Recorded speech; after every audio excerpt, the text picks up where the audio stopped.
Yo, yeah! Ay, ay, ay, ay, ay, ay, ay, ay, ay, ay, ay. After 584 days in Hamas captivity, that was Idaan Alexander, the last living American hostage, being reunited with his mom and his family.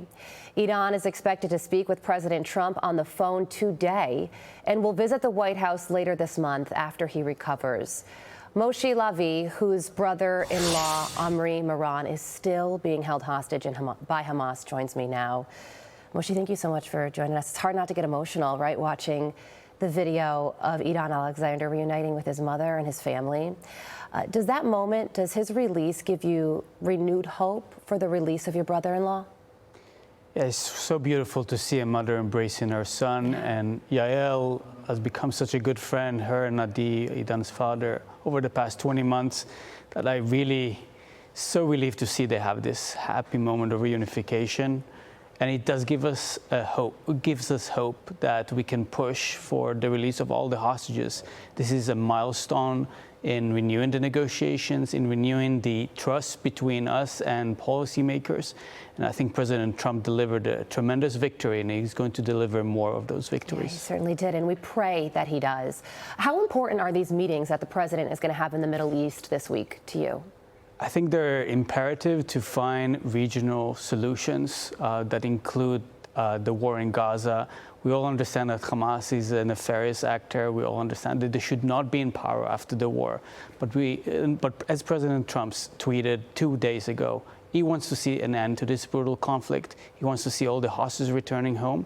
And so he can apply all the pressure on the stakeholders, including Qatar, which sponsor Hamas, but also on Israeli policymakers who need to get the security guarantees needed to deliver a deal to release all the hostages. So you say that these meetings this week are imperative to the hostage situation.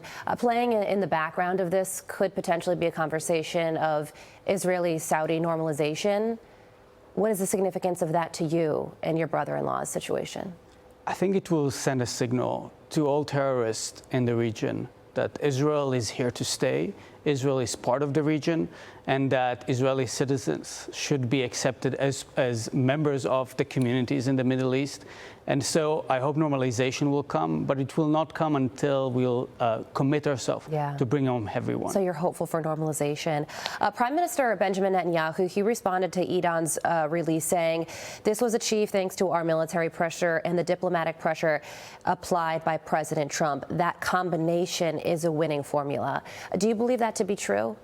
I believe, first and foremost, President Trump, without him, we would not have seen this development. We would not have seen the deal in January. And so we're so thankful for him. And military pressure is necessary, but there need to be means to an end here. And so you can't have military pressure alone. You need to have that diplomatic angle.